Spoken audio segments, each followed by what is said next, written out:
दीपोत्सव मुंबईभराचा आकर्षणाचं स्थान होतं. उद्धव ठाकरे हे प्रमुख अतिथी आहेत. ठाकरेंचा दीपोत्सव झाला. मुंबईमध्ये ठाकरेंचाच उत्सव होणार. महाराष्ट्राच्या राजधानीमध्ये मराठी माणसांचा म्हणजे ठाकरेंच्या किंवा मराठी माणसाचा एकजुटीचा आज दीपोत्सव आहे.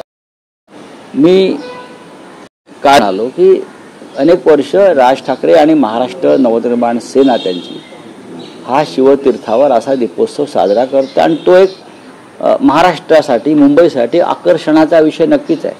आम्ही सुद्धा पाहिला आहे तो. असं नाही की तो दुसऱ्या पक्षानं निर्माण केला त्याची योजना केली म्हणून आम्ही पाहिला नाही. अनेकदा मी सुद्धा तो जाऊन पाहिलेला आहे आणि मला तो फार प्रसन्न करणारा तो सगळा सोहळा आहे. आज त्याचं उद्घाटन शिवसेना पक्षप्रमुख उद्धव ठाकरे करतायत आणि दोन्ही बाजूचे कार्यकर्ते प्रमुख पदाधिकारी यांना आमंत्रण आहे आणि ते उपस्थित राहणार आहेत. मी सुद्धा संध्याकाळी जाणार आहे. आज फडणवीस युती घोषित होत नाही मात्र सगळीकडेच एकत्र आहे. तुम्हाला युतीची फारच चिंता लागून राहिलेली आहे. पण आता माननीय उद्धव ठाकरे आणि माननीय राज ठाकरे हे गेले अनेक महिने एकत्र काम करतायत, एकत्र भूमिका मांडतायत, एकत्र राजकारण करतायत महाराष्ट्राचं.